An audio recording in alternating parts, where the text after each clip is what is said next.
me the hard way. It happened once before, can't let it happen again.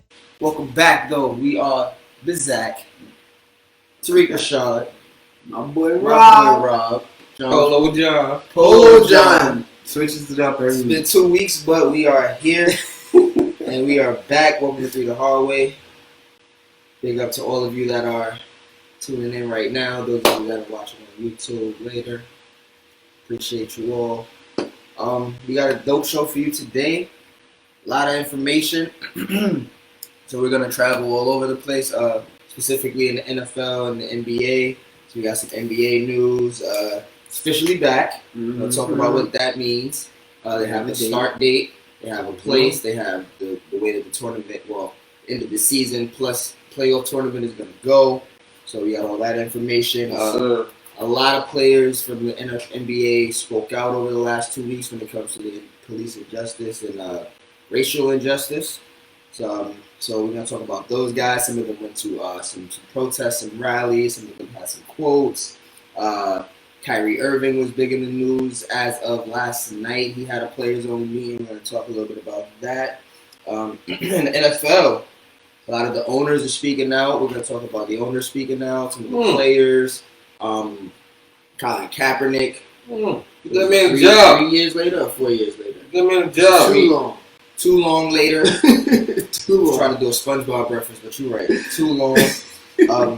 Richard Sherman, Drew Brees. So we're going to talk about those guys. The NFL also.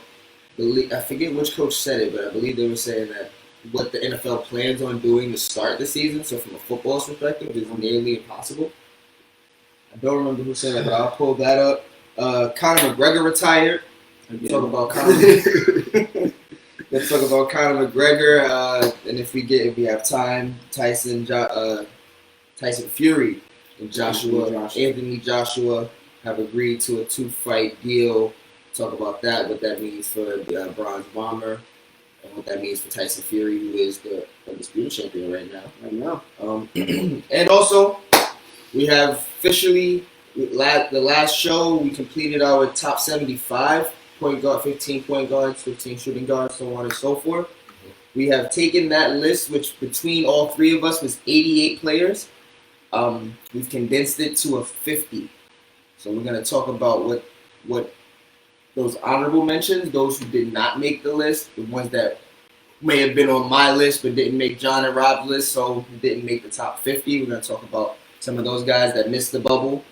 Rob has something to get off his chest. Facts. And then John has a classic rant for you as to why he may be, or is he, switching fan teams. Is John trading his fanhood, Jumping ship?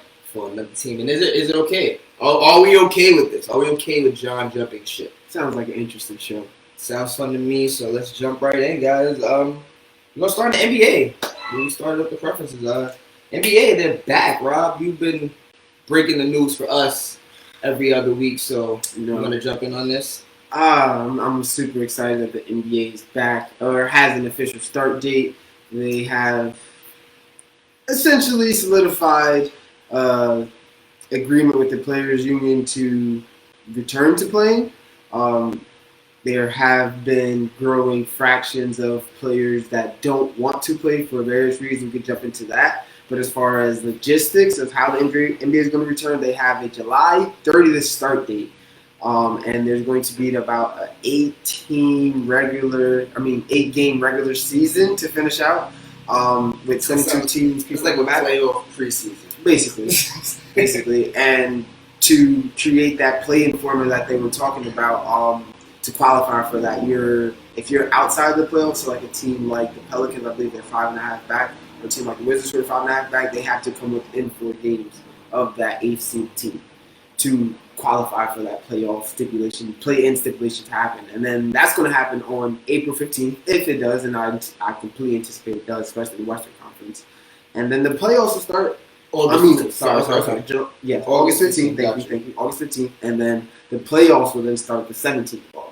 So you're looking at literally a Friday, Saturday, Sunday, back-to-back, unseen, unlike must-see TV, people playing for getting in the playoffs, and then you're going jumping straight into the playoffs. I just think that's going to be amazing entertainment factors. I'm excited to see what players come back in shape, what players actually came back ready to play and didn't take this pandemic as a chance to relax. I'm interested. I'm also interested. The other side, the guys that there are a lot of guys in the league that may not start strong. Like this right here, the snapshot of 8 games. You think teams like Phoenix and teams like Washington and New Orleans, those teams that, and also teams like Houston and the Dallas who are fighting for seeding. Philly, exactly. I believe they were 6 seed going into this. I mean, they were a few games out, but they're still a few games out of the 2 seed. I know the 1 seed is pretty much wrapped up. Yeah. 1 seed is wrapped up. It was already wrapped up before we went into quarantine. The 1 seed, Milwaukee had wrapped that up.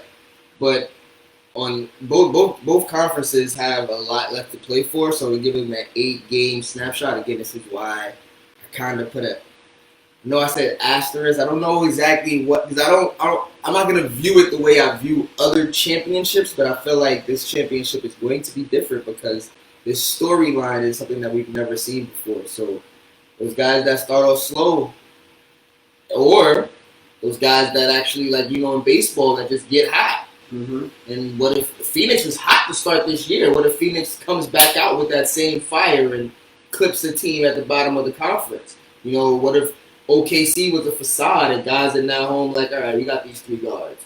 These 3 guards aren't going to beat us 2 out of 3 games like they've been winning throughout the regular season, and they start off 2-6. They missed that spot, although OKC was clearly a playoff team. They had the momentum going into the month of March when the NBA stopped. So it's very, very, very curious as to how it goes, and I don't think that. We will never know, but I don't think that we'll have the same, that it would have been the same had we not. I don't think the same teams would be. I don't think the playoff series are going to go the same way that they would have went if be a fifth, but if the season didn't have a 4-month hangover. Layover. It's your team. I'm ready for it, man. Because I am happy to see basketball on TV. I just can't wait to see that happen. It's going to be very interesting. I think that starting now, it's like players going to be in super boot camp because they haven't been playing. And like there are some athletes who have access to facilities that can work out inside of their homes, inside of the immediate vicinity. A lot of these players don't have that access. So like you got to shake the rust off and stuff like that. If you live in New York City, you have a condo with gym in your condo. So and then players couldn't get access to the training facility because it was the NBA felt like it was an unfair advantage for some.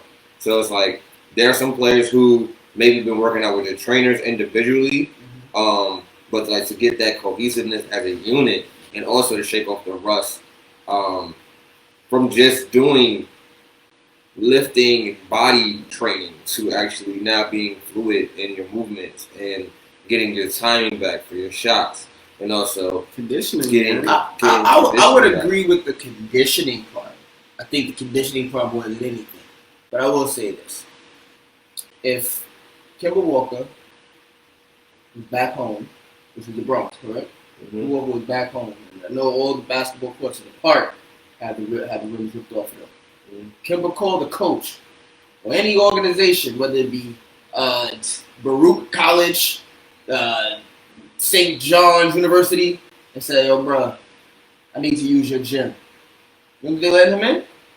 I think the opportunity was there. I'm saying that to say I think the opportunity was there for players. I just saw John Morant have a full-on 5-on-5 dunking over people yesterday. I know it was just yesterday. Things have been opened up in some places yesterday. Right. But I'm inclined to believe that those guys that have courts in their crib or at the in their backyards are inviting people over. I'm inclined to believe that if you wanted to play basketball, if you wanted to get some shots up as a multi-million-dollar NBA player, even the rookies, even the young ones, just off namesake alone, could get in the gym. Tyler Johnson can get in the gym.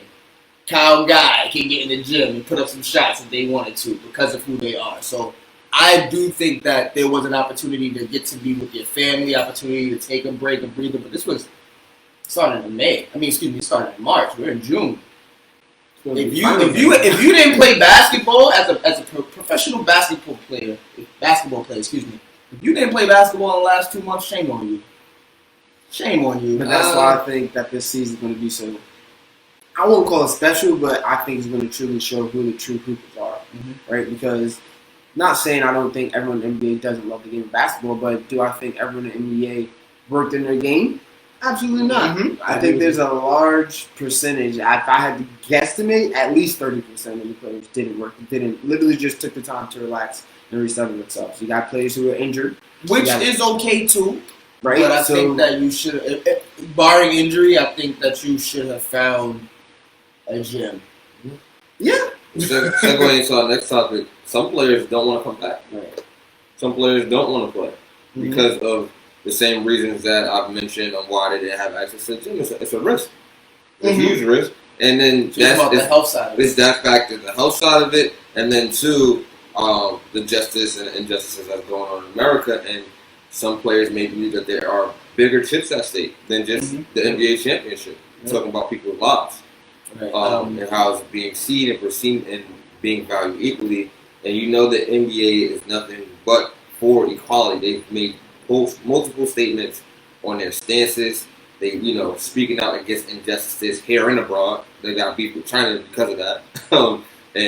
And they constantly go out on a limb and set the tone for advocacy in sports. So the players are a reflection of that. And I think that there are some players, and Kyrie Irving had a call yesterday with around 80 players, discussing what we're discussing now. Should we go back, and why shouldn't we? And if we do go back, how are we going to go back? And I don't know the ins and outs of that conversation, but I'm pretty sure it had a lot to do with, George Floyd and the police brutality and the injustices that were going on in the U.S. right now. So Kyrie's comments were pretty candid about why he doesn't want to go back to the NBA right now. My thing about Kyrie is I appreciate the initiative of and the reasoning behind him not wanting to return. But at the end of the day, he's hurt. So it's like he wasn't playing anyways. And I understand someone needs to take the lead on this, but I'm just not so sure. I'd rather see Kyrie Irving take the lead on this than I've seen LeBron James, Chris Paul, Damian Lillard, all types of players who are healthy say they want to come back. Here's the other part, though. Kyrie is the Players Association VP. Chris Paul is the president. Chris Paul is the president, but Kyrie is the VP. And at the very least, I applaud him for doing his job. Of course, everyone wants to see basketball come back. Everyone wants the comfort of being able to watch basketball, to play basketball. It's a safe haven for those guys. It's a nice little 2 or 3 hour getaway for the fans. At the same time, there's something extremely prevalent going on right now.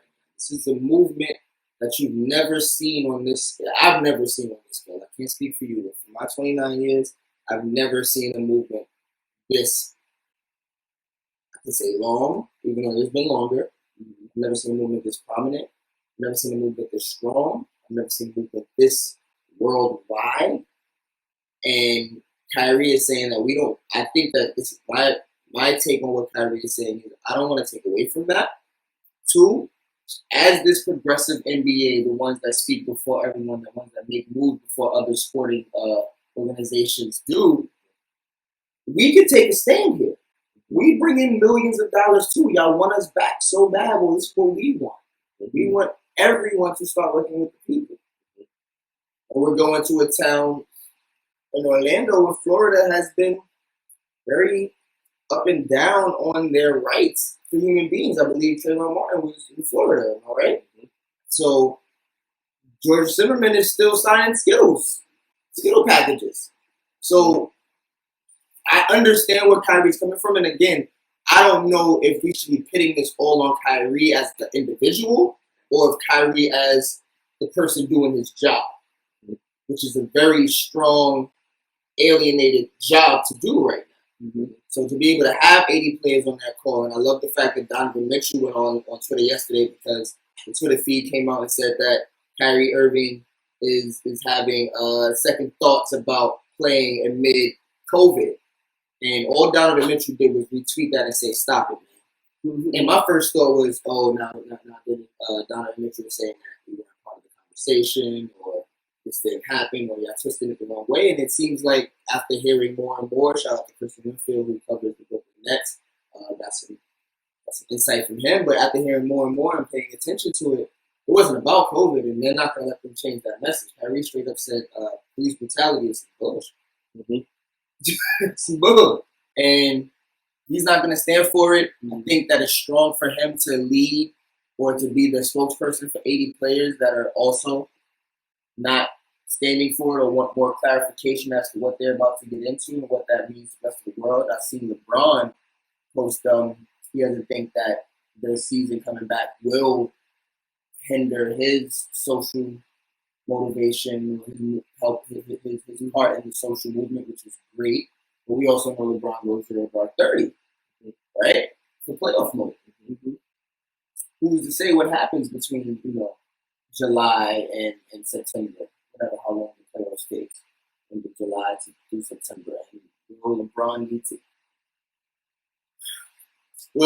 to be heard from again? I say that half-heartedly because I don't feel like we need celebrities to teach us which way to go in real life scenario, but I also think that they are strong for using their platform to speak with the people, to stand with the people. So we don't need LeBron to speak out, but there are some that feel like they do. It's funny that you mentioned that because I was sitting down yesterday watching Dave Chappelle's speech yesterday, and it's not a comedy skit. It's really like him speaking truthfully, heartfully about the situation and George Floyd. And one of the things that he mentioned, and this is why I feel like the NBA is in a peculiar predicament, because we do understand that the NBA stands with the people who view them, their fans, their consumers, and also their athletes are predominantly people of color. And that's what this whole thing affects, people of color. However, they are a business at the end of the day. And the best business opportunity they have right now with the least amount of restrictions, the most margin of profit is in Florida. Because Florida is pro-business right now. They're not pro, and I don't want to say they're not pro-protest, because I don't know what that is, but I do know that they were the first state, one of the first states to pass laws to allow live sporting events in venues, which is why UFC had this stuff in it, which is why WWE is licensed to play, licensed and made a deal with the state of Florida, which is why MLB baseball has made a deal with it. They haven't started playing sports. No, WWE's been there. Baseball. I'm talking about entities that have a ton of people traveling. Right. If you're asking for the reason why I understand that, so from the CJ McCollum side, I don't know if I want to be around the bubble side. I don't know if I want to be in that, or from a health standpoint, I don't know if I want to be in this Orlando bubble with all of these training staffs. I know UFC, maybe your entourage is 15 deep, but I'm pretty sure they cut down on that. Training staff, entourage, cut down, whatever the case may be. Wrestling, I would assume, is a little bit bigger. You talk about, it's about 40, 50, 60 people if you include the crew, all of that stuff. Outside of that, the numbers go up. You're not talking tennis, golf, basketball. You're talking, 25 to 30 people per team that's going to pull up. You need your trainers and your ball guys, and, the health and the water people and assistant coaches. Football, it gets way worse. Baseball, probably I would say is in that basketball range per team. So from a health standpoint, but I do want to touch on that you said about Dave Chappelle's stand-up, which I watched as well at like 3 in the morning. Yeah, me up all night after watching it because I get triggered by things like this, and it was real to see one of my favorite comedians who grew up talking about stuff like this. Yep. How old is 16 really? When he talked about the little girl that got kidnapped in Utah and the little boy that power grabbed his cousin and And for what it's worth, he's standing for what it's worth. Yeah. The Killing Me Softly is about things like this. Where is Ja? Us asking for our celebrities to 9/11 happen. Right. You want to hear from Ja Rule? Why the hell you want to hear from Ja Rule? Why do I need to be up there, Dave Chappelle? But he said something that was really important. Sports kind of keeps it all together. That's what I was saying. Mm-hmm. And I did not put the pieces together that the way that the situation in Dallas, where they shot all those cops, I vividly remember those standstills and watching the news and breaking news of cops just standing in the street, searching, hunting, manhunting this guy down that was shooting police officers. I remember that. And he said another 4 or 5 cops we got this dude on the manifesto that was a cop in ex-military. And the laws weren't being followed or the rules that he abided by, and he went out and started killing folks. And he said Kobe's last game happened on a specific day that he feels kept the world together. Because everyone, although there were so many things happening in the world and he was so scared at certain times as an adult, when we were a little bit younger, still adults though, more in our young adult minds of carelessness. And he said, and he's right. Who didn't tune into Kobe 60 points? Dropping 60 on YouTube. I didn't watch the beginning, but when I heard Kobe got 30-something, I saw the second half of that game. We all saw that game. So sports does keep it together somewhat. I think basketball has done a really good job of doing their job while still using their platform to speak out for others. So it's interesting as to where Kyrie is going with this. I do applaud him for standing up for what he feels is right. He's always been that kind of person. He'll still tell you to this day his dad is the best basketball player he's ever seen, and then Kobe. So And the word's flat. and he'll still tell you the word is flat.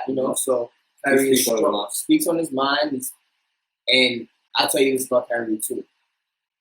And I know I give Kyrie a lot of flack, but it's most of my flack for Kyrie is his relationship with the media, his relationship with teams, how which you watch. But he's also a man. He's apologetic. He's called Braun. After realizing that, I wanted out of Cleveland. I wanted to do my own thing. But it's hard being a leader. Yeah. It's hard being a top dog. And I just wanted to call you and let you know I understand now.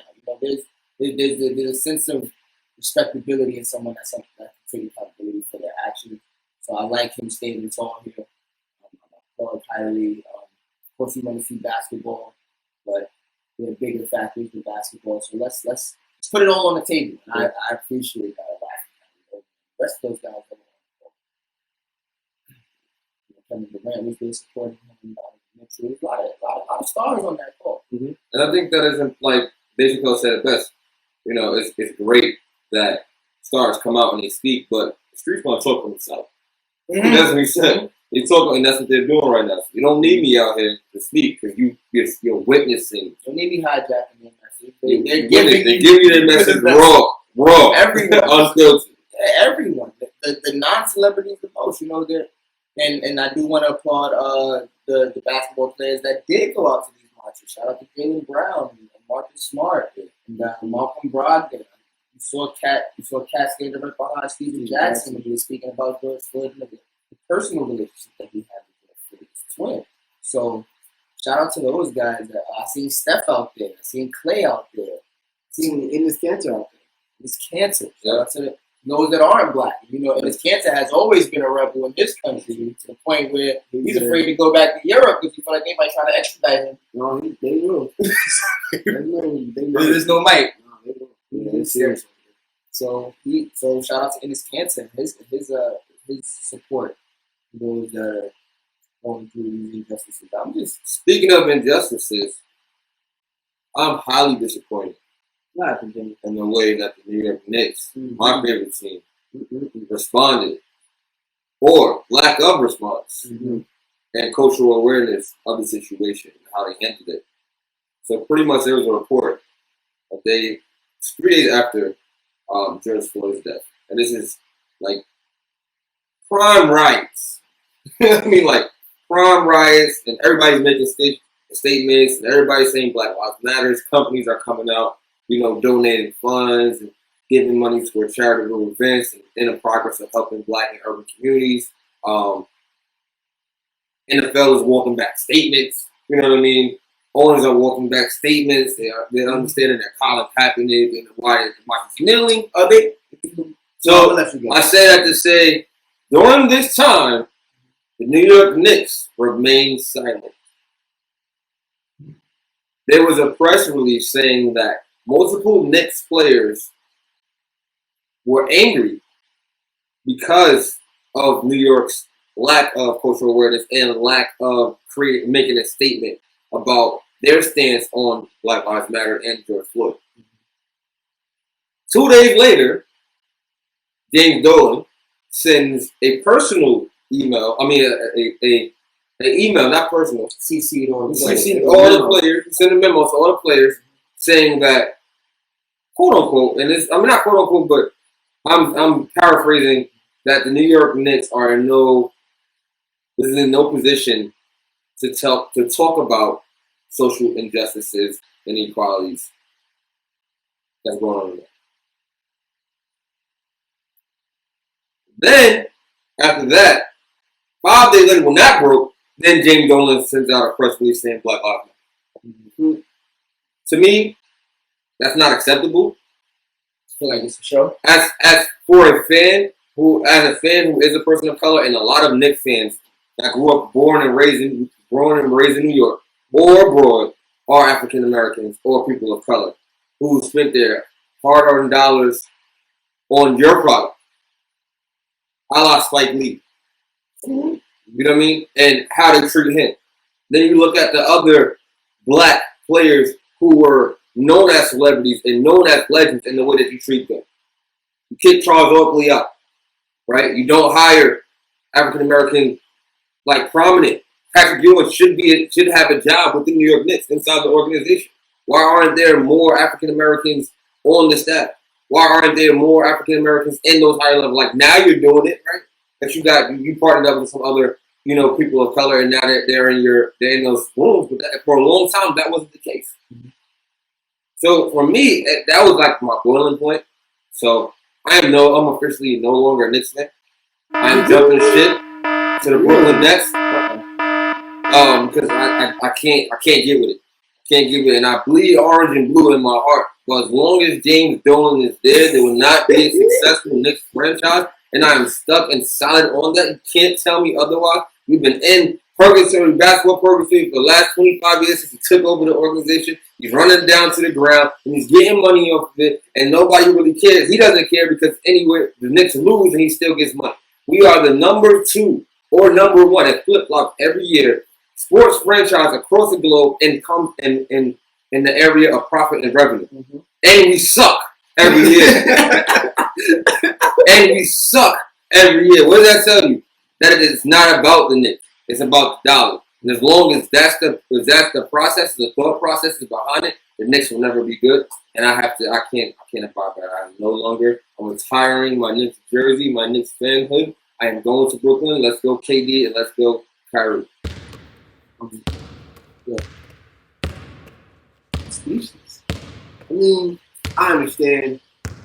But it's like, no, I don't understand what it's like having a team set for my entire life. I don't understand that. At least my team won every now and again. But then one thing I appreciate about my teams, Lakers, Kansas, Falcons, name a few, they are supporting the movement. And to have one of my favorite teams not support the movement, I probably would look at them shady too. And if we lost them continuously and have shown that we don't care about winning, there's no reason for me to continue supporting you. So, John, I'm proud of you, man. It takes a lot. We just had to be on a Warriors fan. We actually jumped ship to another home team in Brooklyn. So, the Warriors come back next year. I'll be back. I'll be back. My question to you is, from the Knicks perspective, from the Knicks fans' perspective, James Dolan has been a lot of things. The former Knicks fan. Okay. James Dolan has been a lot of things. What are some words that you would use to describe James Dolan? Incompetent. Okay. I think that's a very good word. He's not in tune with his community. And he's not in tune with what the franchise needs. Like, and he's always been, for what you know, I mean, you don't understand for 25 years. 15 to 20 that you do, has he ever been someone that was like, yeah, that's my guy, that's the guy that's going to speak up for us, that's the guy, he issues with Charles Oakley, issues with Spike Lee. Let me ask you a question, bro. When you think of the Knicks, do you think of James Dolan or you think of Spike Lee? I don't think of James Dolan. I mean, now that I'm an adult, when I have something to place the failure on, it makes sense why free agents don't want to go there. When I look at what happened with Derrick Rose and what happened with Carmelo Anthony and what happened with the way that they traded away Porzingis, what happened with Porzingis, and what happened with Phil Jackson, and what happened with Spike Lee. I can run on for a while. Charles Oakley. I don't feel like Lenny Wilkins got a great opportunity there. But I will say that James Dolan has been upfront with who he is. He has been. That's why we asked him to sell a team. White people not just giving their money away. Like you said, the team sucks in their top 3 revenue every year in basketball. It's the Lakers. Not just in basketball, excuse me. In sports. I believe it's the Yankees, the Knicks, the Lakers, like all of those West Coast, East Coast teams are usually up top. What I'm asking you is, do you think, before I ask you, do you think that these coaches, and not coaches, these owners, that if you're in tune with anything happening in the world, and you know about the systemic racism, you know about police brutality, you open your newspaper and you read it, you're in close contact with these players and you see it. So my question to you is, was James Dolan just being regular up front?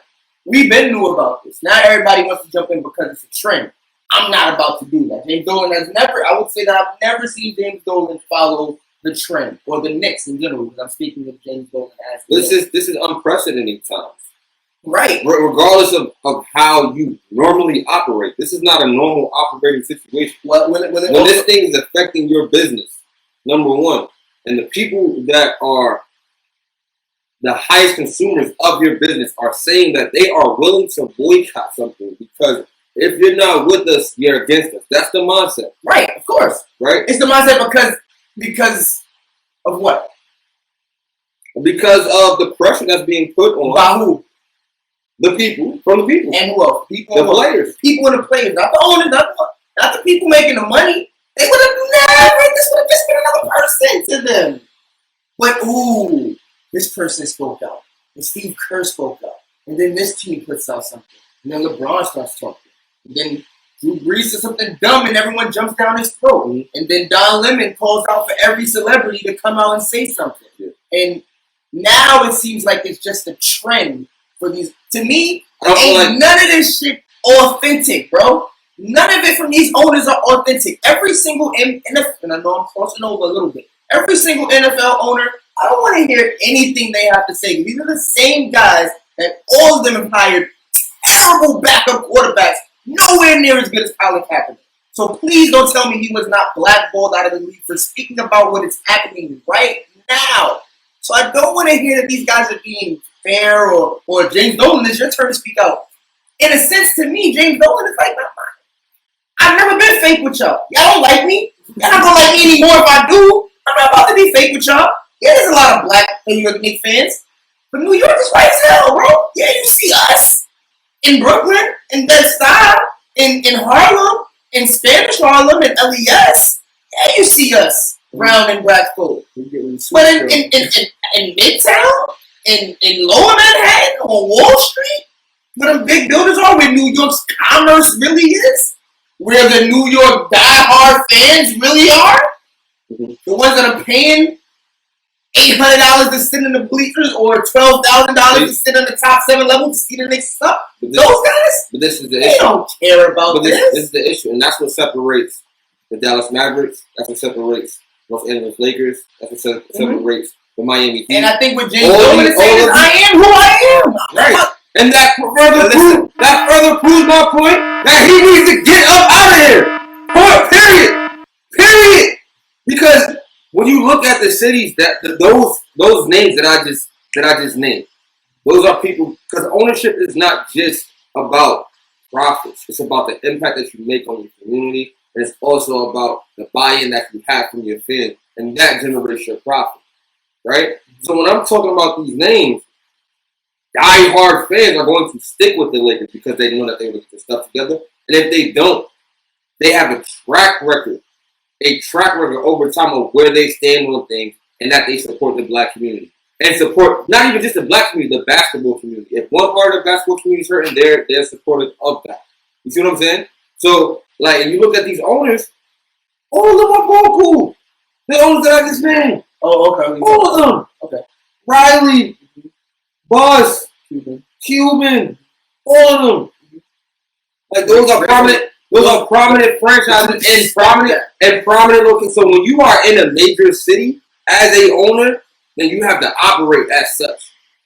You almost have to be a celebrity. So let's talk a little bit.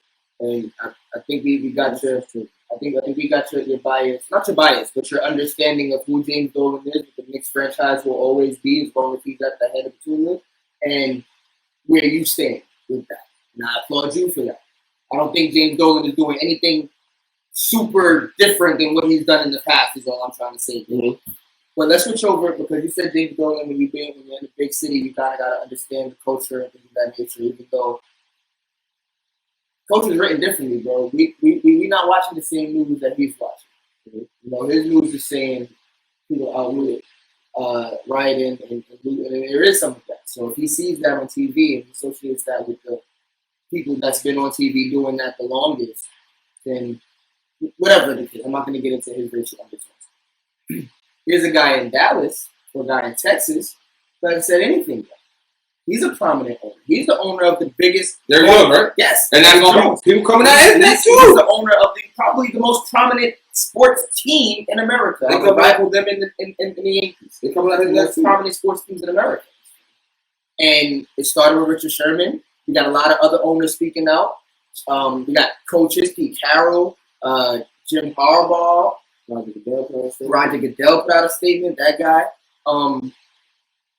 And again, I go back to the authenticity, bro. We don't believe you. We need more people, man. And so when we asked Jerry Jones to speak up, said Jerry, what the hell do we want to hear from Jerry Jones, man?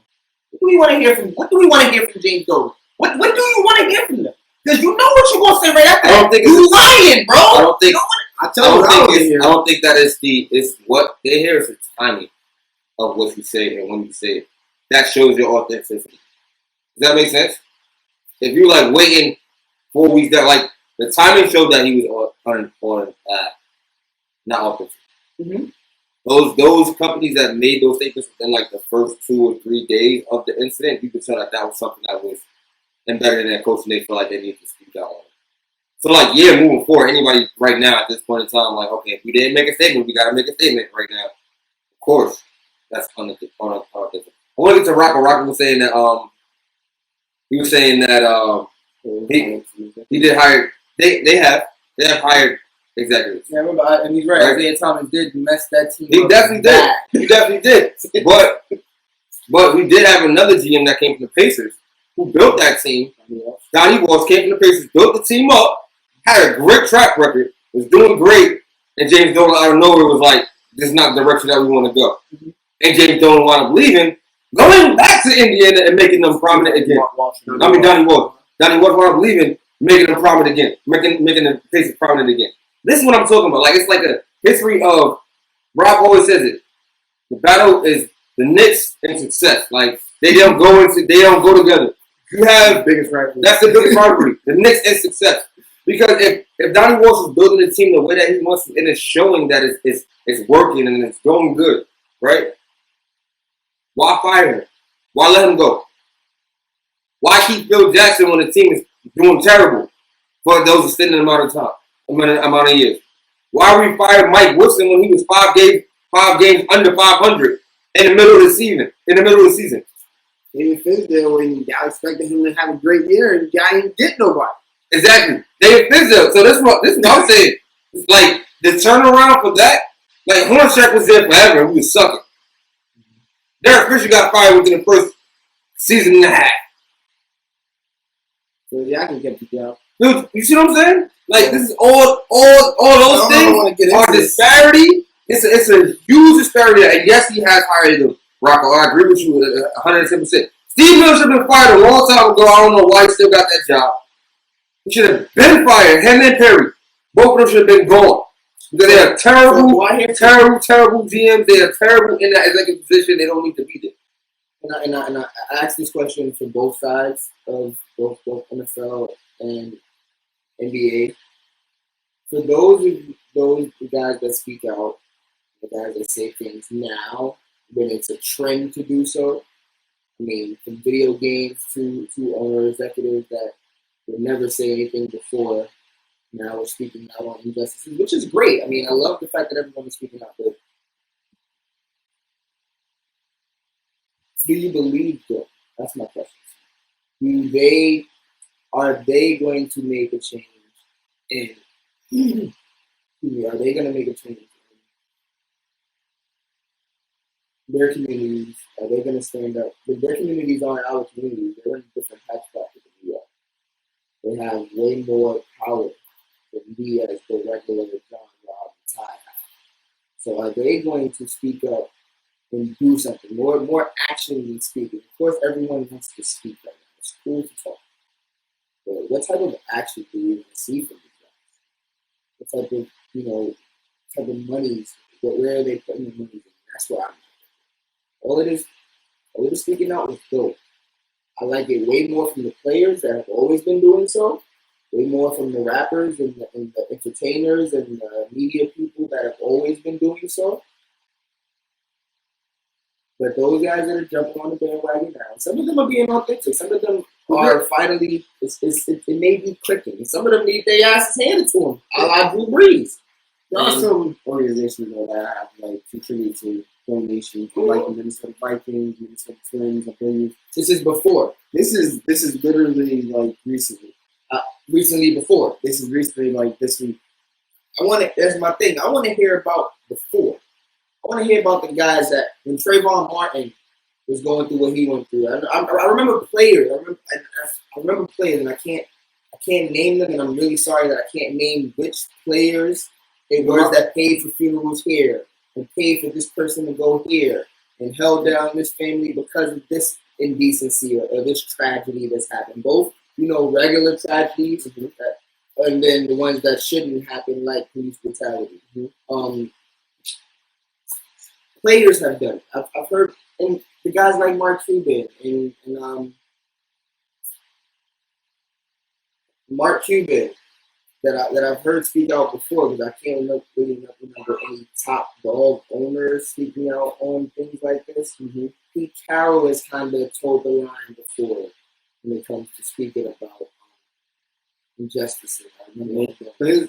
You're saying that you can't remember anybody doing it before, which I can't either. But what I'm seeing is people actually doing it, and it's bringing awareness to a situation, right? And I think one of the biggest driving forces of change is understanding perspective of the moment, right? So, yes, I don't feel that everyone's doing it genuinely, right? However, because they did it, now I'm able to hold you to the standard of what you said, right? Are you supporting the movement, right? The NFL, they said, Roger Goodell put out a statement. Now I see them put together a plan that has a 10-year, $250 million deal to support racial injustice in the country. Atlanta Falcons put up $500,000, like things like that. Now I'm gonna follow where y'all going and actually see it and hold you accountable for it. Because now I'm not criticizing anybody who's making a statement because you're supposed to make a statement now. You need to call it out so we can raise awareness so the whole world can see that this is a real issue. Once everyone sees a real issue, now what is your company doing about it? Are y'all still holding yourselves up to the same standards that y'all did when y'all put out that statement? If so, awesome. Now we're actually coming about the change that we really want. If y'all not, then we're going to call you on your BS. That's how I feel. Agreed. So I want to shout out Ronald Donner, aka Dr. Rocco, who also is a comedian. He was on our show today. Thank you for the input, man. Follow him. He has a show called Uncle Me. It's really dope. You know what I mean? Rocco, if you're still on, drop your Instagram name on it so we can support it, bro. Real for Black businesses. and black entrepreneurship. Thank you again, man. Anything else to speak about when it comes to the NFL and how they've been responding? Rob, I know I got we something spoke to a say. lot last week about Drew Brees' comments, and Drew Brees has done a lot in the last 2 weeks to try to make amends, Mhm. to try to recant, to realize his blatant ignorance, ignorance or ignorance, as in ignoring what the hell is happening. But he's done a good job. He's done a valiant job at trying to restore his image or better his image. And my question to you guys is: I know initially Drew Brees was canceled. And I'm not a fan of cancel culture, but some people do need to be canceled. I'm not a fan of everyone being canceled for any mistake they make, but some people do need to be canceled. How are our feelings toward Drew Brees I mean, this is how I feel about it. The initial comments were very insensitive to times at hand. And I don't know Drew Brees, but I've seen the work that he's done in this business. I know that he has the understanding of the issues that we face as African Americans because he's put so much work into New Orleans, which is prominently black. New Orleans is a black community. Yes, it is. And Yes, and he also yes and no, I got you. He also is in tune and had conversation with multiple players. This is all after It's after he said, but I still feel like he's in contact with like a Mike Thomas and Alvin Kamara who are black. And they have his ear. You know what I mean? Because they have a closest as receiver. And I think that the fact that after he said what he said, he wound up reaching out to people of color. Shannon Sharp, he reached out to them and had a conversation. You know, you already know how Shannon Sharp, he should retire. Yeah. I was Shannon Sharp's initial comments on Drew Brees. He should retire. But after he had that conversation with him, he said, Brees, now you got to put your mouth, you got to put up a setup. You understand, you know, this dividend. Nobody's trying to disrespect the flag, but you got to understand that our people out here dying by those who was using the flag as a blindfold. You know what I'm saying? Like, I'm paraphrasing, but that's essentially what he said. So, you know, and then Mike Thomas, if Mike Thomas, Alvin Kamara, and all of them can accept his qualities, like we have to understand that we have to treat people with grace, man. Like there are people who want to be our allies that make a mistake, but then, you know, they want to come back. Right. They want to come back and support. That's the main reason why I'm not a huge fan of cancel culture, because people are going to make mistakes, and some people are not going to be authentic in how they want to, like you just said, come back. Some people are just going to say sorry because their careers are now in jeopardy. But then there are some people that do something wrong and want to make their wrong right, or do something wrong and somebody had to learn them. Sit your ass down. Let me explain this to you so you understand better. And some people come out of those conversations, some people come out of those situations, and they get it. They may not get it the way that we got it for 29, 27, 20, 30 years, but they get it. They start understanding, oh, this does this, and this does that. And these two go together. And no one necessarily, the man was kneeling after he spoke to military. He asked for which is the best ways to respect, but still protest. And that Kaepernick did that. So when you start understanding, sometimes, bruh, let's not act like we're all perfect in this world. If everybody's track record was on Front Street, a lot of people walk with their heads down. So Drew Brees, big mess up, big shame on you for not understanding. But like you said, he is prominent in a black community. A community that has a lot of black people. I don't know if it's predominantly black, but a huge black community. He is respected in that community. Here's a chance for you to make it better. And I'd much rather see Drew Brees contribute to change than see him excommunicated which what happens to that's how most of the villains become villains in shows and films. I know this is real life, but let's not villainize him as if he's the people that think like him is the issue. So if you can spark the brain, like what seems to be happening with Drew Brees, even if it is, a gun to his career, maybe not a gun to his head, but a gun to his career, maybe he can help spark the change for others that need to hear it from someone that's much more, that looks and sounds more like him, that's just as patriotic as he is, So, I'm, like I said before, I'm not a huge fan of cancel culture. I haven't canceled Drew Brees, but I think you said it best. New Orleans is number You 7 gotta put up and shut up. predominantly black coach cities, of course. Yes. My argument isn't that New Orleans is black, it's just that it's all black.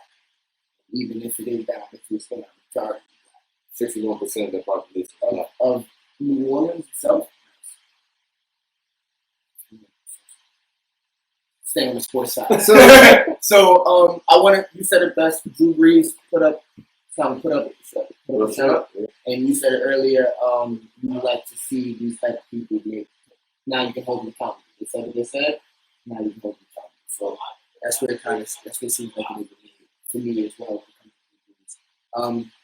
Richard Sherman spoke out about Jerry Jones not saying anything. I think we kind of touched on that a little bit. That can add there. I want to see Jerry Jones make a statement because his voice is powerful. He has a lot of affluence in his circles. If he comes out and makes a statement or makes a donation, maybe that inspires other people to make a donation or a statement. So I'll definitely see Jerry Jones, especially being the biggest owner in pro football. Me, I can care less. I swear I'm closer to yes side. I don't think it'd be authentic. I can care less at this point because we are days, a lot of days removed from that situation. And now it would just be like I gotta do it type of situation. You know what I'm saying? So once again, like I said before, if you release that press statement if you release that press statement 2 or 3 days after the protest, whatever the case may be, I feel like that's okay. Right now, it just would be whatever. That's how we're gonna receive it. To answer your question, that's how we're gonna receive it. What if hypothetically? That's how I'm gonna receive it. This is me being hypothetical. I'm not saying this will happen. If the owners put out a video very similar to what the NFL players did, and on top of the video, or in the video, they gotta hire Howard Kaepernick. If the only way the NFL right now in the video, they are making contributions to the movement, financial contributions, like and they hire Colin Kaepernick. Colin Kaepernick. So here's my take on that. Colin Kaepernick is going to get an opportunity to play next year. I have 110% faith that he will probably be on the roster on the preseason. I have 110%. I don't see him not getting the job. I see him not. And they changed their stance on kneeling for the flag. That's already been happening. Bill O'Brien has said that he's going to kneel with the players. Which is new. It's new, but like it's still bringing the awareness. It's still letting the world know this is something. So it's kind of like what you said. People make mistakes in the past. So if they're actually doing something to rectify their mistakes and make a change for the better, I'm going to support it. And I agree with you almost 100%. The only thing is that people make mistakes in the past. I want them to change their mistakes because they understand what the mistake was. Not because I say you can't get this if you don't. I want this to be like summer school where I gotta give money to the Black Negro United Fund. I gotta give money to HBCU or they're gonna stop support. If that's the case, I think those people will be weeded out. Hopefully, that's what I hope those guys get weeded out for who they really are. If you don't want to say anything, if that's not who you are, because and that's the other part. They still gotta go home to their what may be racist community, or their racial circle for those the guys that the owners that have been like a Jerry. Not saying Jerry. I don't know Jerry Jones, right? But let's just say hypothetically, Jerry Jones is in one of those racist communities, right? Right. And if he goes out in this community, cool. And if he goes out and makes a statement, he's going to either be blackballed by them, right, which is going to turn him to finding other sources of revenue, which is going to turn into more opportunities for other people, right? Or They're going to support him. I don't see how that is hurting the movie. It's not hurting the movie. I think a lot of people are frustrated, and that's what's up to me. That's the biggest guy. That's the coolest part. I think I said that on the last show. There's no opportunity for you to pick a side here. Mm-hmm. I mean, there's no middle ground here. You got to pick a side. Mm-hmm. You got to pick a side. Doesn't mean that you have to be against police to pick a side. Doesn't mean that you have to be against black people to pick a side. It means that you are either ignorant to what's going on, or you want to see social reform. It's very clear. There's different, avenues within both, but either you're ignorant to what's going on, or you're racist. And you don't have to be racist to be ignorant, but they you do need learning. A lot of racists are ignorant. And not to Jerry Jones has a track record of giving second chances to people who have super issues with the law. Alden Smith just got a job with the Cowboys. They signed Pac-Man back in the day. T.O. is a headache. Greg Harden. Exactly. So my thing is this. So it's going more into the psychology of that. Is that because he cares about that person? Or is it because it's going towards the goal, towards him winning the championship? You see what I'm saying? It's going towards the goal of winning the championship. Can it be you're saying it could be win-win for both sides? I'm saying if Jerry Jones makes a statement, it puts pressure on everyone else to either make a statement or support it. And we'll know where that side is. All right, before we get into our top 75, which we can go down to our top 50, and then we can start moving guys off. I do want to bring up Mikey Williams really quickly.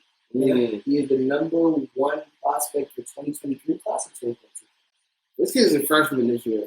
He's going to be a sophomore next 2 years. That's 2023. All I know is that Mike Williams is problem. Number one prospect. And Mike Williams, while we're on the topic of social change and things of that nature, Mike Williams stated that he's strongly considering going to an HBCU. 2023. He's strongly considering going to an HBCU. Number one prospect, black, African-American basketball player, going to an HBCU. What does that mean? What can that mean in the future, for the future of basketball, the future of the NCAA, your favorite? Oh, you know how I feel about this. I think that it evens the playing field. You got to remember, I'm very big on history. Before blacks were admitted into the powerhouse schools, they were going to HBCUs. Jerry Rice went to HBCU. Shannon Sharp went to HBCU. A lot of talented African American players who wasn't given those opportunities went to HBCUs. If you can bring back that will change the game. Number one, because I think that they would be in the fight for athletes getting more rights for what they're getting, like as far as endorsement deals and stuff like that, and the likenesses. I feel like they will be more apt to push that forward because it's dealing with our community and dealing with people of color who can take that opportunity to build back into their community. That's all what HBCUs are for, to give them those opportunities for African Americans and minorities, right? So if that trend happens, you will see a lot of, especially if Mikey Williams does it. I love it because this kid is special, bro. He's special. He's 15 playing with pros. He's playing with LeBron. LeBron popping up to his game. You know what I'm saying? Like, the kid is special. So if he does it, it will set a tone. And I think that would open a lot of doors. And it will also bring money into the HBCUs. Like, you gotta understand, before last year, HBCUs were federally funded, but they were getting the low end of the total. A lot of HBCUs are right now at risk of closing because of improper funds and things of that nature. So if you bring that revenue stream in with all that other stuff that comes with it, that's a great push for sports, and I think that's a great push for serving black colleges. What could this mean to the powerhouses? It's a game changer, man. Yeah, it's a real game changer because a kid that is as highly touted as Mikey Williams at his age is like a shooting star almost. And you gotta catch it. Because it might not be, it's like, so what I'm saying that to say is I could see plenty of other people not only wanting to play for HBCU, but also playing on his team for the HBCU. Because they know that there's going to be NBA scouts there no matter what, just because they're looking at him. Now I got a chance to prove myself. Also, the rules aren't as strict. I won't say as strict. Stat check me on that one, but I don't think the rules are as strict as the NCAA's as far as John saying. No, HBCUs play within the NCAA. The NCAA teams, like Howard is an NCAA team, they just suck. Yeah. You know, Lincoln is an NCAA team It would be a game changer. I think that it would be a game changer for not just the players, but for coaches as well. If you have a number one prospect on your team, and you're the coach of that team, now you're being looked at as a coach who I might want to hire at NBA level, NPL level. You know what I'm saying? I might give you an opportunity to coach at a mid-tier level D1 school. Let's say, like Florida State right now, their coach is African American. He's doing great. But you don't really hear about him like that. You hear about Coach K. You know what I'm saying? Like, so it brings a little bit more awareness to black coaches as well. And the NCAA, you name 3 black coaches. Basketball-wise. Patrick Ewing. And all fired. You have one like that? All right, you did get fired. Patrick Ewing. Florida State coach. That's it. What else is his name? What's the dude from Shaka VCU? Smart? Yeah, I was going to say Shaka Smart. He's not VCU's out Texas. I think he got fired from Texas. It's not too many. It's not too many out there. It's not too many out there. So now, if you bring that platform, you bring that in. Now you're bringing more awareness to that avenue as well, and lift that. As No, well. buddy, you just opened my eyes for so many things. I'm thinking NBA is so progressive. Not even NBA. Basketball has been the most progressive sport. I think it's because it's a double-edged sword. I think it's because we as black people have infiltrated it so heavily. Like there's being majority, like strong majority of the players, it's become part of our culture.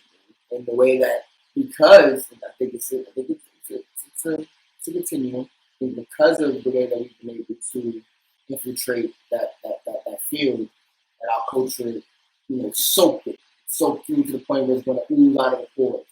Where eventually your stars are not going to just be people that want to smile in front of the camera, but LeBron James is actually speaking. Kyrie Irving is for the people. Steph and Clay are walking with protesters. So basketball in itself is so progressive. I start thinking, these colleges, these HBCUs, college players can kind of get endorsement deals. So in a sense, they could stranglehold the powerhouses. That's because all of the top 20 prospects, 18 to 19 of them, 15 to 16 of them are gonna be black. The majority of them will be black. They can set the whole system on the top, upside down. The thing is now, if he goes, they have to understand that maybe the new fat. we have to capture the moment right now because players are willing to deal with the things that come with being in the HBCU. Meaning that the funding is different. The exposure is different. The level of quality and treatment of their players, the facilities are different. If you get a Mikey Williams, I was gonna say that. at a Howard, I guarantee you he's going to be on ESPN. I guarantee you. Bro, I'm saying that's going to say. But if I'm a recruit, listen. If I'm a recruit, right? And I go to Howard. The Lord Howard is awesome. Like if you've ever been to, there's nothing like the HBCU. Yeah, I love it. I've been to. I didn't attend the HBCU, but I have been to homecomings. I have been to when I was going to school. I did a recruitment thing. I went on a trip. I mean, I was like, yo, HBCU is lit. Like, it's nothing like that atmosphere. So that's the one thing. But that, compared to my alumni, Michael Jordan, I got Jerry Stackhouse. I got all these players that's come back to give you game, right? And then the coaching staff. and their track record and the pros that they created, right? And then the money that comes in, and I get a $25,000 stipend per week, or whatever the case may be. Under the new money? They get per diem. They get per diem. Athlete. D1. Now. Not always. Then when I was in school, it was Per diem. Excuse me. You're saying when you were in school, they were paying you $25,000 to leave. That's I'm throwing out random numbers. High level athletes getting per diem for like road trips. And Yeah. What do you mean? You get a So certain like, let's amount of say money. you play for Duke. Yeah, I gotta go to Wake Forest or not Wake Forest. Let's say I gotta go. I don't know who far in ACC. Florida State. Okay. For that road trip, you're getting some money. okay. And it's not gonna be like $100. It's at least a thing. No matter how you put it, no matter how you skin this cat, you're paying for it. Right. But also, to the you take that into consideration. Then you look at the luxury that players have. Like, there are some schools that when you go to their university, there's special apartments for athletes. Meaning that you might have a hot tub in there. Your shower is going to be A1. Yeah, Simple that D1 always football hall, bro. Yeah. But if you go to hold on, I'm not done. If you go to HBCU, you might not have that. You won't. Not right now. Right. What I think that, and what Rob touched on is The it impact might that have in be the future. the number one prospect comes, and let's say Joe Schmo, the number 7 prospect, decides to come to Howard, and big man from Serbia says, "Hey, I want to play with them too," and now you got the number 2 center prospect playing for HBCU, and this is happening in HBCUs around the country. You're grabbing, if you just grab half of those top 200 recruits, if you grab 50 of them, the competition comes, the revenue comes.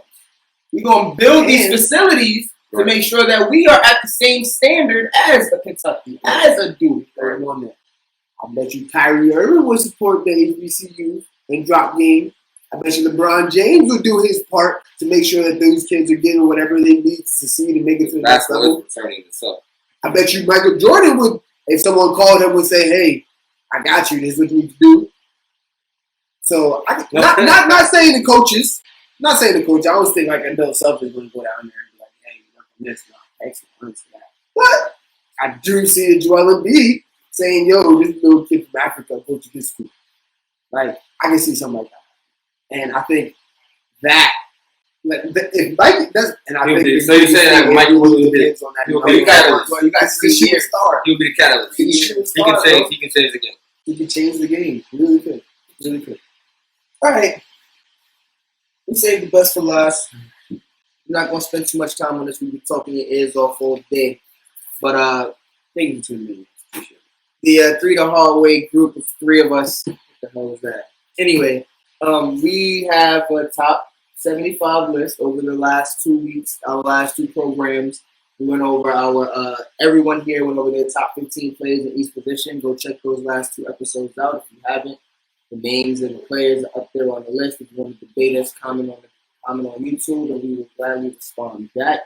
But we took the liberties yesterday and the day before yesterday to take that list, about 75, and break it down to 50 that all 3 of us agree on to go into our top 50. And in that 50, we're going to finally, the hardest part, start numbering people. Look at my numbering page real quick.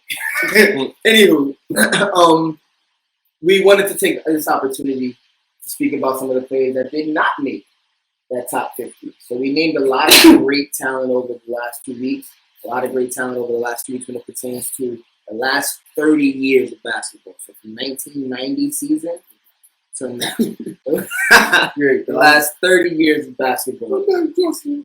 And that's why you didn't see names like Magic Johnson and Will Chamberlain and Larry Bird on our list. Isaiah Thomas did not make the top 50. He was on Rob's list. He only had 2 really solid years in the 90s, so we kind of moved on from him.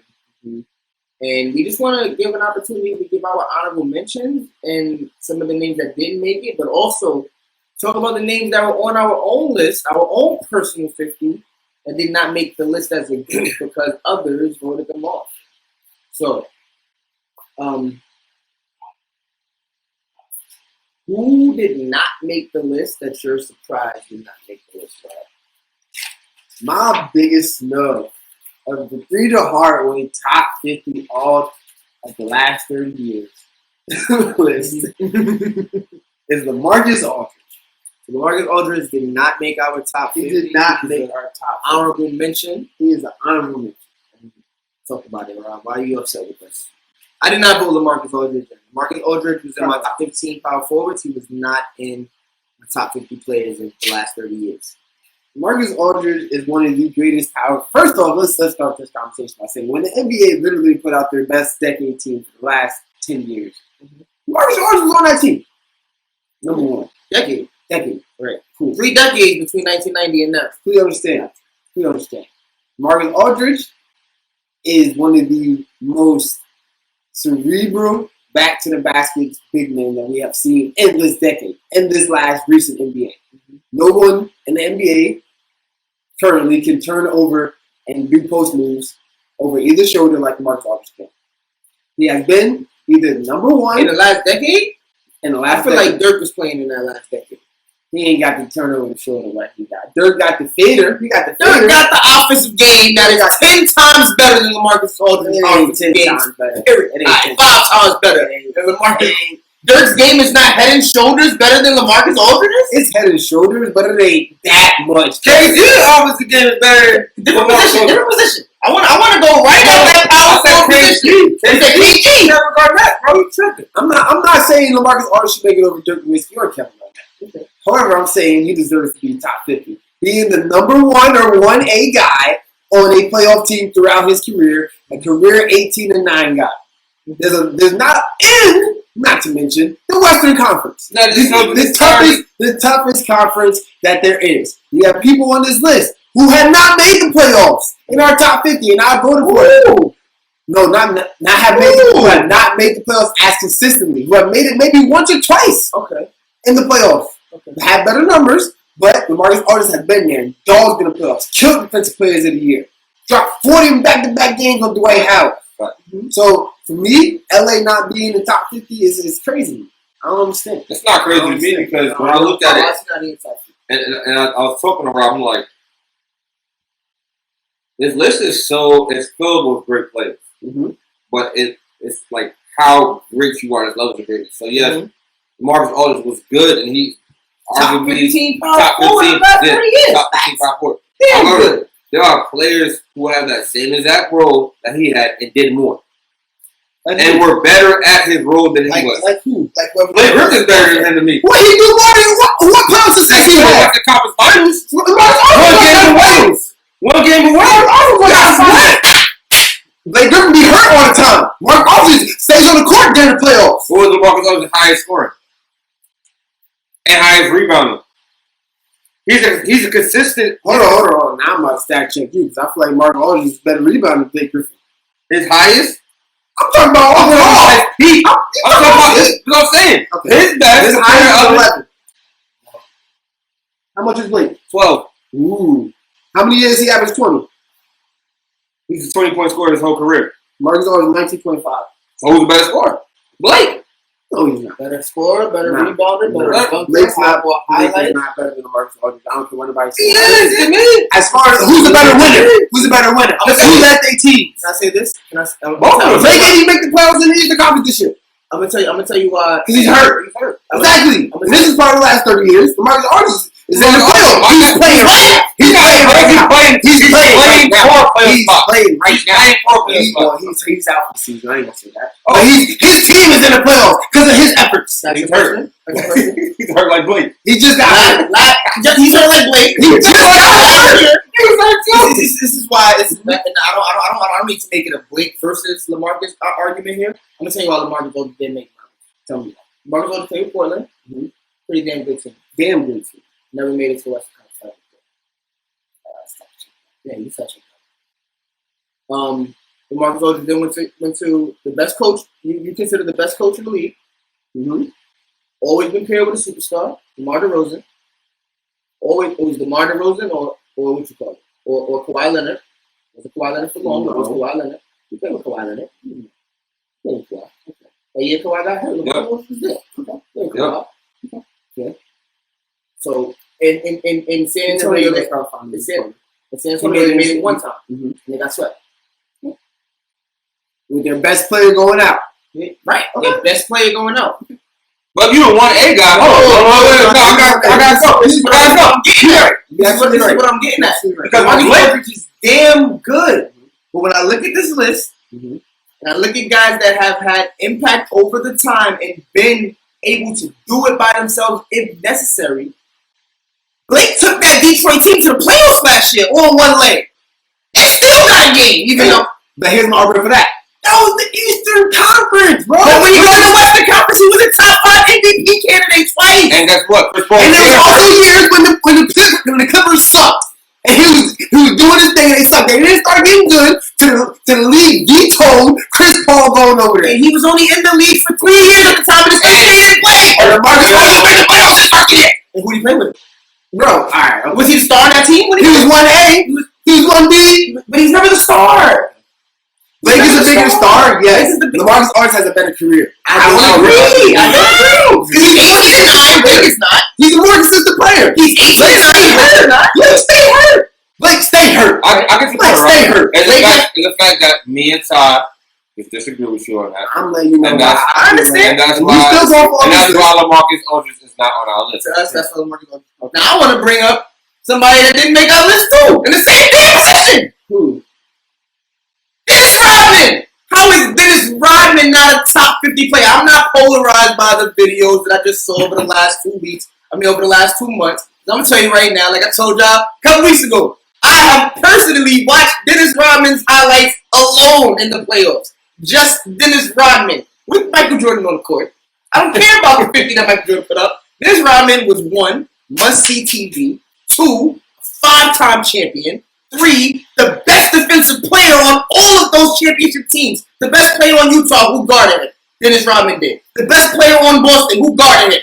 Dennis Rodman did. The best player on the Lakers when they won championships in Detroit, who guarded him? Dennis Rodman did. Dennis Rodman was excommunicated and went to San Antonio. What the hell did he do? Averaged 18 rebounds a game. Name somebody else that's done that before. Nobody. I think there's somebody that never averaged 10 points in their career before. Dennis Rodman! Yeah, 18 points, not 10 rebounds. How you never averaged double-double? And so here's my point to why he's not. My argument is sometimes, like the Dikembe Mutombo, who's on this list with us. I know Dikembe has actually scored points, but he's not led teams. But he ain't no 20-point scorer in his career. Absolutely not. Chauncey Billups ain't no 20-point scorer in his career, but he's led teams. Finals MVP. Okay. There's no way in hell Dennis Rodman was going to be Finals MVP playing next to Thomas and Michael Jordan anyway. But okay, Finals MVP. You say why? I think we have to respect the aspects of not just scoring.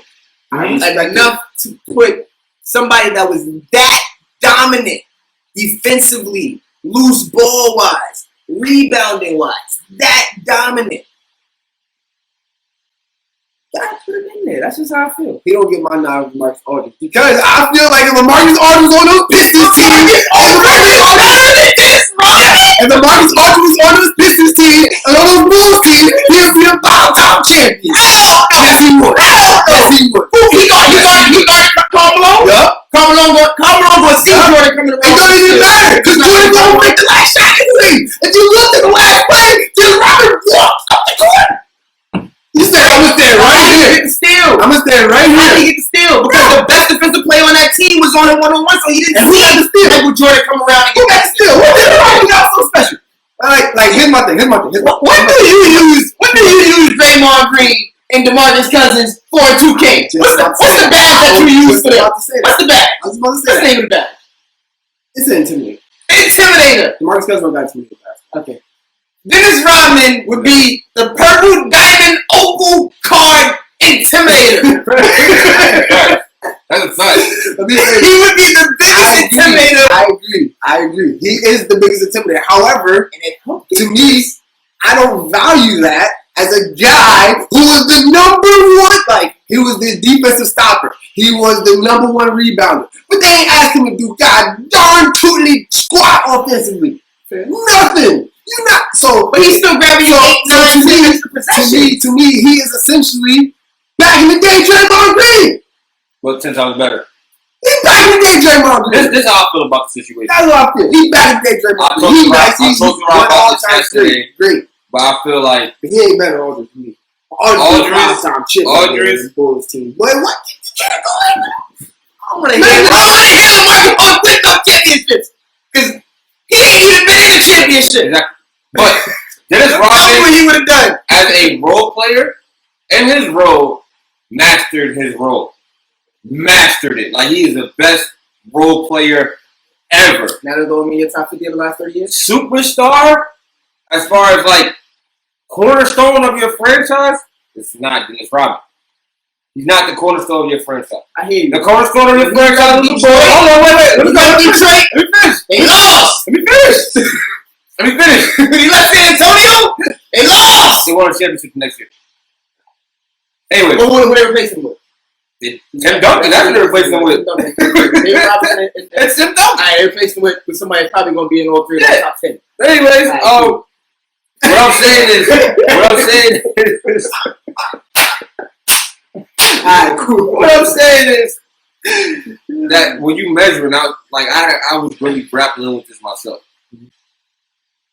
The categories of scoring and defense, and rebounding as well. This is why it was hard for me to not have Dennis Rodman on that list. But the other players on that power forward list, and then the other players, period, and the point guards list, as far as cornerstone pieces, they outweigh him. They outweigh him. I just feel like Dennis Rodman was such a huge piece to the success of the 90s. The hugest piece, if you think about the fact that he was on both teams that won multiple championships. He was.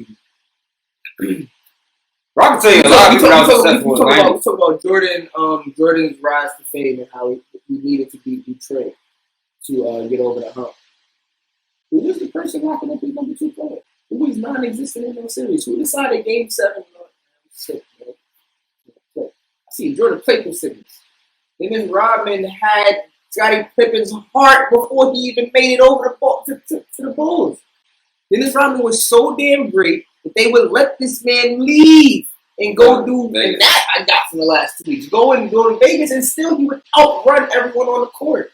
He would outrun everyone on that masterful team, which has 2 other players that are in our top 50. Scottie Pippen and Michael Jordan, of course. If you want to have one. And he would outwork him at times. If you look at the cerebralness behind how he grabbed all those 18 rebounds, it wasn't just, I'm push you out the way, Draymond Green. Draymond Green never grabbed again 18 rebounds. No.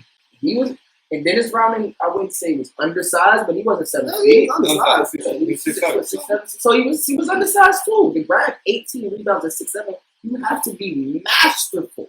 And I don't think rebounding is role play. When you start hitting numbers like 14 and 15 and 16.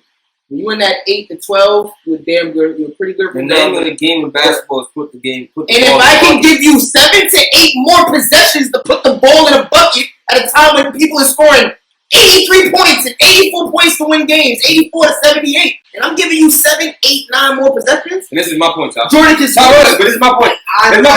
Without Jordan, turn over the shoulder, should have paid him 80 points. Without Jordan, right? You take away Jordan, you take away Pippen.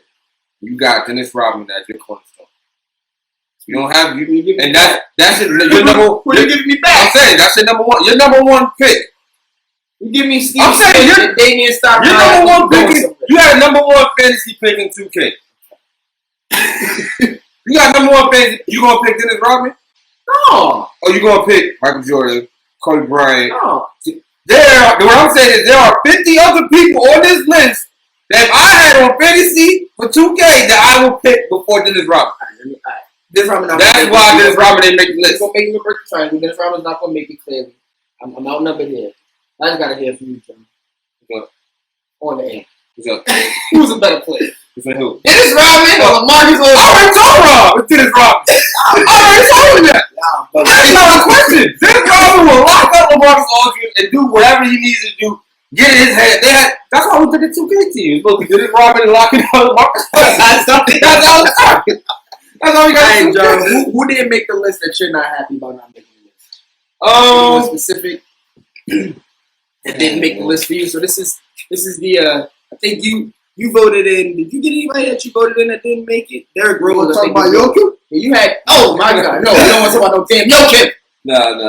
I think everybody. No, Derrick Rose. You had Derrick Rose in. He ain't make it. I had D Rose.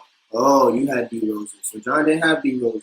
No, I had D Rose in. You had D Rose in your top 50? Yeah, I had D Rose in. Oh, I had D Rose out. Yeah, D Rose in. D Rose in. Let me see. So who's on the list? I think you had. But D Rose did not make the top 50. You think D Rose is a top 50 player? Tell me why D Rose is a top 50 player. Youngest Of the last 30 years. Youngest MVP, bro. I give you that. Youngest. Like when you talk about people in their prime peak, Mm-hmm. there's not so many people in their prime peak that can back D Rose. Right. D Rose And peak there's for 2 years. you're right, but the quality of basketball he was playing those 2 years was ridiculous. I haven't seen people play at there's But we're not talking about people right now. We're talking about the top 50. Everyone on this list. Brandon Hill had better years in his 2 years. Or Penny Hardaway. There's not so many people on this list that grab MVPs. No, And there's not a lot of people on this list that grab MVPs at the age that Derrick Rose grabbed. And I respect it. I really do respect it. The same way I feel like Luka's going to get one really, really early too. And I will say this. Luka will probably grab his MVP the same way Derrick Rose grabbed his MVP. We may forget the context here. Derrick Rose is definitely having a great season. But people were sick of LeBron winning MVPs. And he went to Miami. Sick of LeBron winning MVPs, and he was the villain. You know, like people want to get tired of Giannis winning MVPs? I'm tired of Giannis. I think Giannis got one more before they build the narrative that he shouldn't win it anymore. Yep. Because that's all it really is. That's all it really is. Is that, and also like this is the for me the combat of I'm tired of you winning MVPs. If you win MVPs and then you're winning Finals MVPs, you're going to continue to be the MVP. Because there's nobody better than you. You have proved your point. Has proved to us that seldom happens. Right, that's right. That's right. Do that in the last 20 years? 30 years? No. LeBron. With Miami. Mike did. 2012 was the last summer. He said the last person. You talk about the 90s, 2012. Okay. That was way back. That was the 90s, bro. It's a whole 15-year swing there. Yeah. Plus, we're 8 years removed from that now. Kobe didn't win MVP. Wait. When Kobe won MVP, he did win MVP once. Yes, he did. Yes, he did, bro. He was back-to-back, unanimous. And one of those years, he won the championship. Really? Yes, back-to-back. I think the first one he won. Yeah, the first one he got. I think the first time they beat when Kyrie broke his knee and no, I think it was second year. No, second year they didn't win. Bro. The second year they didn't win. When he won the second year, 9, they didn't win. So it would have to have been 2015. But it doesn't happen often. If we're talking about 2016, 2011, then 1990 something in the last 30 years, it doesn't happen often. So I hear you, and I agree with you. And you can't keep winning MVPs and not win no damn championship. Yeah. We want our MVP to be the best player on the best team, I guess. Mm-hmm. But it's not an easy feat. 16 teams go in, one team comes out, one play. I mean, you got opportunity where it's like Steph did not do it. If he did the finals MVP, oh, finals, yeah. So he won the finals, he won the finals MVP. So, and even in those situations, it's like, are you going to be the best player all the way through, or is Joe Dumars going to take the MVP? Or is he going to be, not take it, because at the end of the day, you want to win the fight. But that's how I feel like if Giannis wins the championship this year, and he wins MVP, well, he's going to be front runner. I just feel like there's no way that Milwaukee team wins the championship without Giannis being the best player. Mm-hmm. He has to play like LeBron, Shaq, Bryant. Mm-hmm. LeBron, Shaq, Brian, Jeffrey, Jordan. He has to play like that too for that team to win the championship. So I'm curious as to what happens there with Giannis and MVP race. But I also think that Derrick Rose won that MVP because he was the second best player in the league where the Kane was now LeBron. So context. That's all. No, I take away from it. He deserved it, and I love Derrick Rose.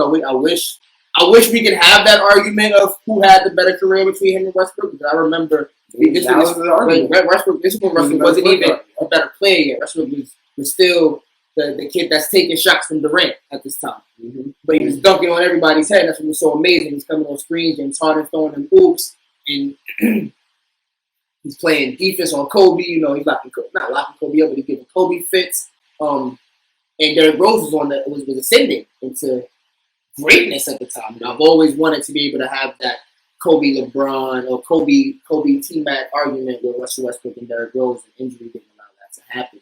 But I will say, like I said on the show before, I love the fact that Derrick Rose was able to turn it around, change his game up. When we got to see that confidence back in Minnesota, we didn't see it with the Knicks. We saw a couple crossovers. Yeah, you're right. I did see a couple up and unders. But when we got to see that confidence back in Minnesota, it was just love to see Derrick Rose come back. I would look at it the same way that someone that's probably like 35, 36 years old looks at Sean Livingston winning the championship with Golden State after knowing how great this 6'7" point guard was supposed to be, and then he tears his knee up and changes his whole career. Being able to see him being a huge contributing part to that Golden State amazing bench that year they won the championship. So that starting five bench, that's what I used to call them. They got a bench that could start multiple years. Mm-hmm. So he was the leader on that bench, I would say. So big up to guys like Derrick Rose who didn't let Grant Hill, didn't let the injuries derail their careers completely.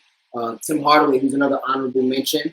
When he was run TNC, mm-hmm. he was a 1A, 1B type of guy. And then he tore his knee up and missed the whole season, came back and dropped 22 each year. That's greatness. He's dogging in Miami too. Yeah, he did it. He did it in Miami. Yeah. So great to see him not make the list. So people that just missed our list, for those of you that are still watching, we're about to hop off right now. But for people that just missed our list, we're gonna introduce our top 50. We're gonna introduce 41 through 50 to you next week. But some of the names that you may love that did not make our list: Paul George, Marcus Aldridge that we spoke about, Dennis Rodman, Rajon Rondo's on the outside looking in, Derrick Rose is on the outside looking in, Alonzo Mourning, which I was very surprised to see is on the outside looking in, Grant Hill, Kyrie Irving, and Mitch Richmond. Oh, that's another one. Kyrie didn't make the list. Yeah. It was tough, bro. Yeah. It was really tough. It was really tough. I'm gonna tell you what. Who you outside of Chris Paul? No, it wasn't Chris Paul. Somebody else. I got a bunch of people with Kyrie. You got Billups over Kyrie. I got Billups over Kyrie. You're right. I got Kyrie over Billups. But simply because they both have one championship, and if I look at outside of the championship, Kyrie just has so much more offensive potential to his game. But I will say this, and this is why Kyrie was left off my list. Take him away from LeBron James. Mm-hmm. He's done absolutely the same thing as 4 points. No, not the same thing. Because he was done in the playoffs with Boston. Shot in Boston went to the Eastern Conference Final the year before that when he played with the team all year and didn't play the playoffs. So not only was their star player missing, but they had been playing with that star player in there all season. He played like 70 games that year. 60 plus 70 games before he got hurt. So they had to go into that without their star player, and they were able to go to the Eastern Conference Finals against the number 1 seed Milwaukee Bucks. So for Kyrie to come in Boston to lay that egg and then dip out of there, for Brooklyn to be playing the way they played earlier. Let's not forget how we spoke about Kyrie's basketball game earlier this year. Mm-hmm. We compared him to Stephon Marbury, who's not on this list, who was an honorable mention of our top 15 point guards. Kyrie made that list. Mm-hmm. But Cleveland, before LeBron got there, was just a point scoring, crossover, layup king. Loser. So that's why Kyrie was just sitting outside of my list. I'll be honest with you. When I took our whole 88 players and I made my first 50, of those 30 players that didn't make it, it's only 6 finals there. It's only 6 finals rings there. 2 from Chris Bosh, 1 from Kyrie, 1 from Rondo, and Kevin Love, and somebody else that played on one of those teams. That's right. I think Dejounte was on my list. There's one other player that. Chris Bosh has 2. Kyrie has 1. Kevin Love has 1. Rondo has 1. Chauncey Billups. That's what it is. Chauncey Billups has 1. So the reason in every category by itself of the players that made my list, they all have more than 6. They have more than 6 finals. So I believe that, and we said this before when it comes to talking about great players. Winning is huge to me. It's huge to me. It's huge to me, and that's another reason why LaMarcus Aldridge to me, because I'm not gonna lie to you. And also why I would say Dennis Rodman over LaMarcus Aldridge. We got 5 championships, 2 different teams to show for. LaMarcus Aldridge doesn't even have a finals appearance, so I can't even compare him in that light and say, oh, it's because of this, oh, it's because of that. I can't remember where LaMarcus Aldridge put a team on his back and they still lost.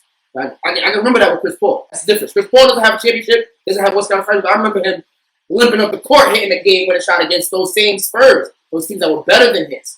With Blake Griffin. That's one question. What is Blake done? No.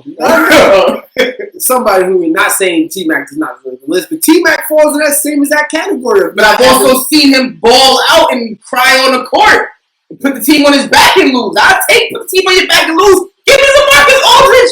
Give me his best series losing playoff game, bro. I don't think it's a 40-12 game. No, 40-12 on Dwight Howard head. Right.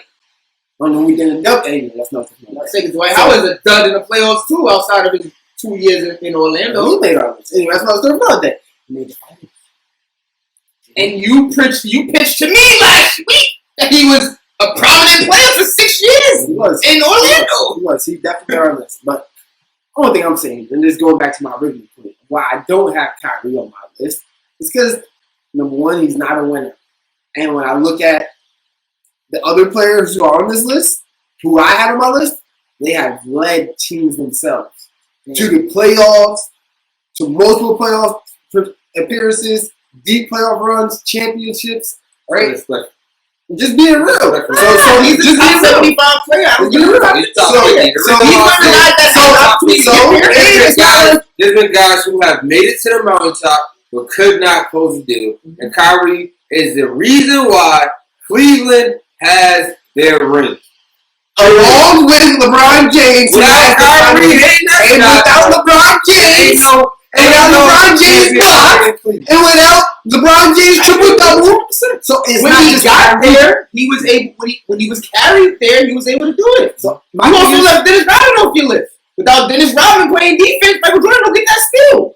And we don't have a well, we don't know because there's a game time.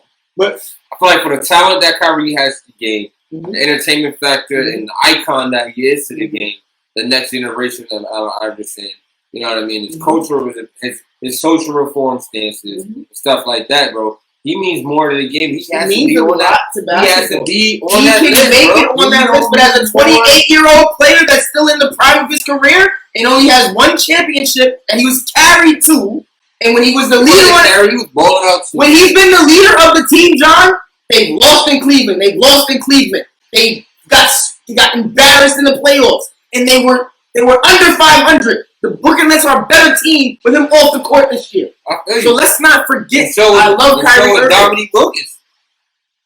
Same exact thing. And how many times? Great talent. Here's my thing about Kyrie and why I don't have him on there. When I compare him to a Chris Paul, somebody, and I'm definitely taking into account the fact that he played in the sorry Eastern Conference, bro. And he's got somebody like Chris Paul who's played in the West, damn near his whole entire life, made the playoffs with sorry teams. He gets that out of me consistently, any day, championship or not. Same thing with Chauncey, and he got the chip. So for me, as the leader of that team too, like I took Kyrie. I ain't got Kyrie.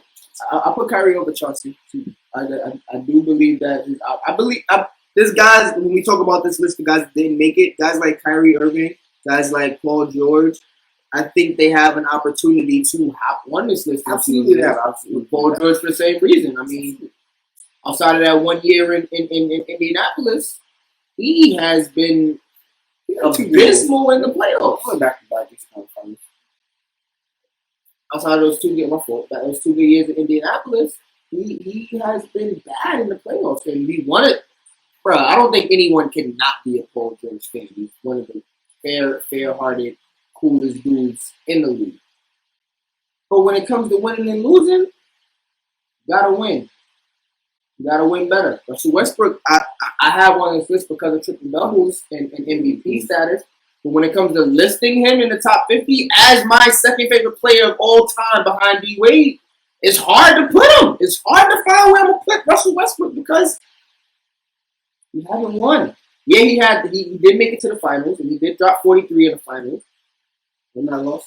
No loss. But that's another one of those. It gives you the rings, but there's guys like Charles Barkley who really went to the finals and really put the team on his back. And I got to watch it in the last dance. He tried everything possible.